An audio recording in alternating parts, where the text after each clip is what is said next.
Assalamualaikum warahmatullahi wabarakatuh. Bertemu kembali dengan saya Ibu Miftahur Rahmah pada materi fikih kelas 9 bab hutang piutang.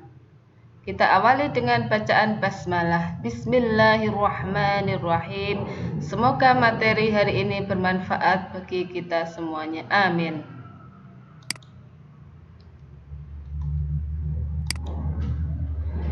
Pengertian hutang piutang.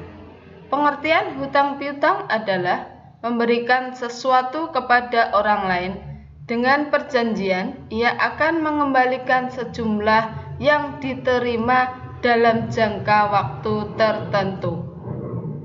Dalam hutang piutang tidak ada penambahan dalam pengembalian. Kalau ada penambahan dalam pengembalian itu disebut riba dan itu hukumnya haram.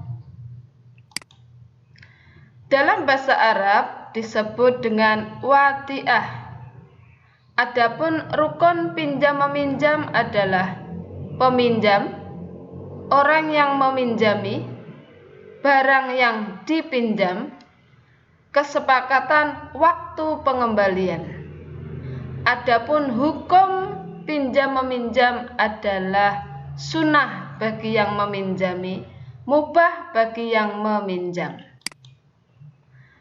Dasar hukumnya atau dalilnya terdapat dalam surat Al-Maidah ayat 2. A'udzu billahi minasyaitonir rajim. Wa ta'awanu 'alal birri wat taqwa wa la ta'awanu 'alal itsmi wal 'udwan. Artinya, dan tolong menolonglah kamu dalam mengerjakan kebajikan dan takwa.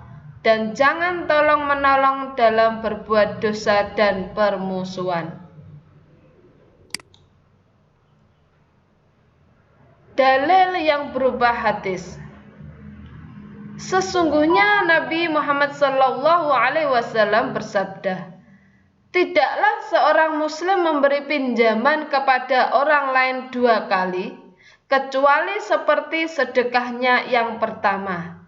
Ia berkata, seperti itu pula yang diberitakan Ibnu Mas'ud kepadaku. Intinya, jika kita meminjami seseorang 2 kali pinjaman, maka itu yang 1 kali pinjaman menjadi sedekah. Adapun kita mendapatkan 3 pahala. 1 kali pahala sedekah, 2 kali pahala meminjami.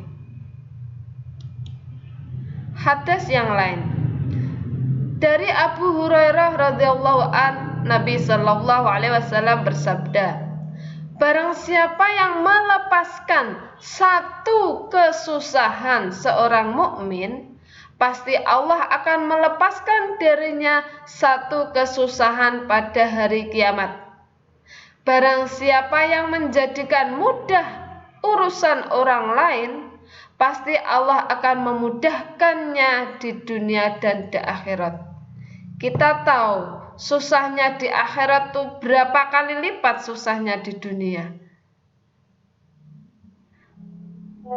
Itu bisa menjadi gambaran bahwa ketika kita memudahkan orang lain, Allah pasti akan memudahkan kita. Selanjutnya masih ada hubungannya dengan hutang piutang, yaitu khiwalah.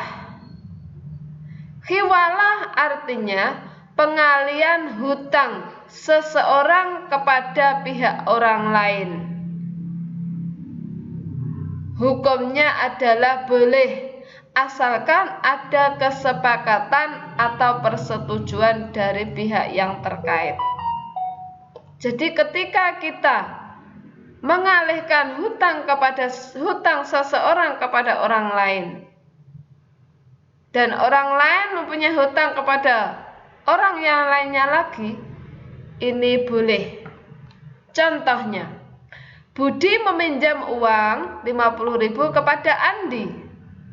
Nah, sedangkan Andi juga mempunyai utang kepada Siti sebesar 50.000.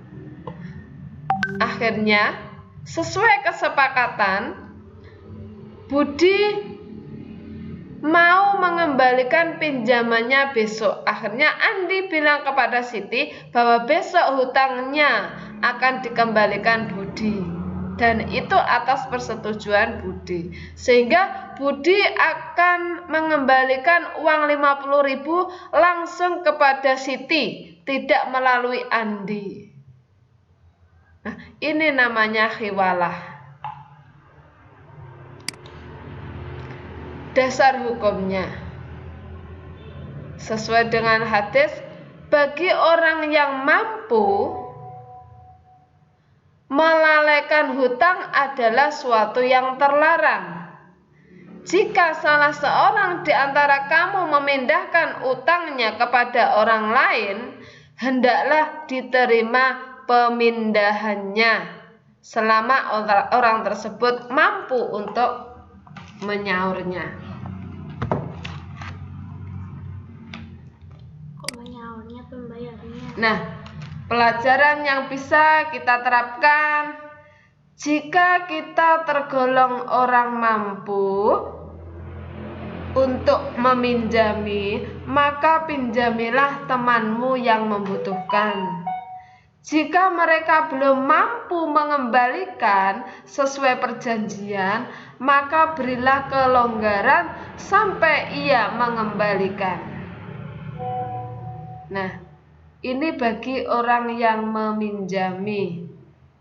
Sedangkan kita, seandainya kita tidak mampu untuk kita sebagai peminjam, ini diusahakan kalau memang tidak mampu untuk mengembalikan hutang, maka usahakan jangan meminjam atau jangan berhutang. Karena apa? Hutang ini akan menjadikan seseorang itu berdampak negatif. Apa dampak negatifnya? Dampak negatifnya yang pertama bisa menjadikan kita stres. Pikirannya terlalu keras, terforsir. Kita memikirkan hutang dan hutang. Yang kedua, ini akan mengurangi pahala kita. Seandainya kita berhutang, sedang kita tidak mampu untuk mengembalikan hutang tersebut, maka yang menjadi jaminan adalah amal kita. Padahal kita mengumpulkan amal itu sangatlah sulit. Yang ketiga, jika seseorang itu berhutang, masih punya hutang sampai ia meninggal, maka ini dia akan terhalang untuk masuk surga. Nah, kasihan ini, terhalang untuk masuk surga gara-gara punya pinjaman hutang. Oleh karena itu, saudara-saudaraku, kita usahakan kita memanage, mengatur kehidupan kita supaya tidak hutang. Jika kita punya 2, maka jangan gunakan 3. Jika kita punya 3, gunakan yang 2, yang 1 disimpan. Sewaktu-waktu kita bisa menggunakannya. Jika kita punya uang 500.000, gunakan yang 300.000. Yang 200.000 ini disimpan. Sebaliknya, ketika kita punya uang 500.000, jangan sampai kita membutuhkan sampai 600.000, kecuali dalam keadaan terpaksa. Jadi kita hutang, kita pinjam dalam keadaan terpaksa. Lebih baik meminjami daripada kita meminjam. Itu yang bisa saya sampaikan. Semoga bermanfaat. Saya akhiri dengan bacaan hamdalah. Alhamdulillahirabbil alamin. Assalamualaikum warahmatullahi wabarakatuh.